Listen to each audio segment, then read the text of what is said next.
May mga bagay tayong gustong kamtin. Mga bagay na makulay at masaya. Mga bagay na nagbibigay sa atin ng katuparan sa ating mga pangarap. Pero paano? Paano kung yung tao na sana tutulong sa atin na makamit yun ay ang taong sisira ng ating tiwala at pagkatao? Ako si Beth, 23 years old. Gusto kong ibahagi sa inyo ang kwento na nagpabago sa buhay ko.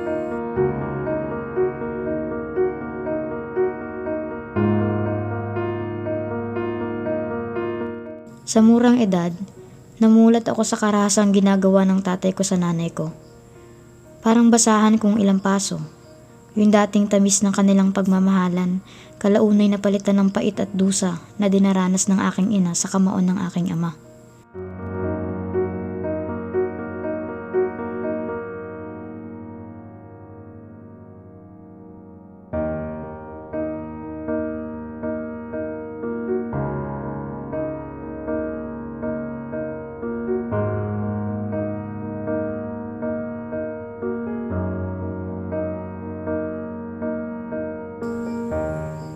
Marahil ay isang sumpa sa aming pamilya ang bisyon ng tatay.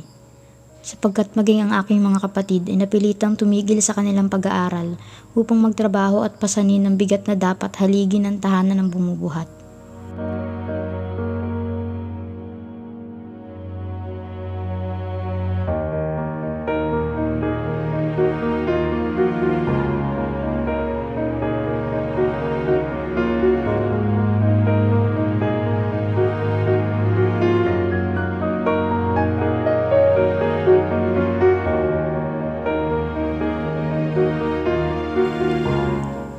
Maramot at makasarili.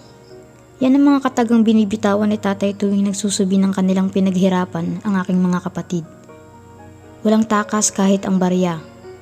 Sisimutin ng tatay ang lahat at uubusin sa sugal. Lahat ng inipon ng aking mga kapatid na sana ay pang matrikula ay napunta sa bulsa ng iba.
Hindi lamang pala doon natatapos ang paghihirap ng ate ko sa kamay ng tatay ko.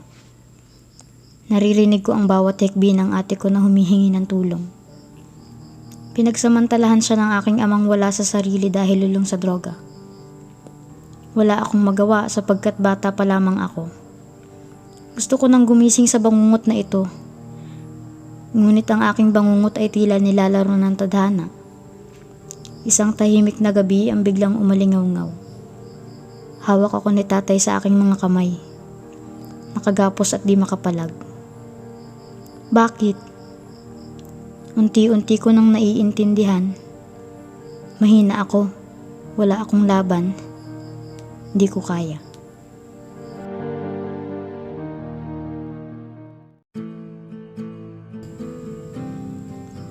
Lahat ng pagsubok ay kaya nating labanan.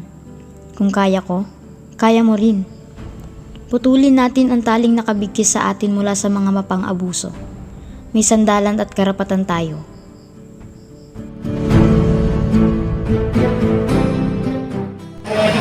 Let's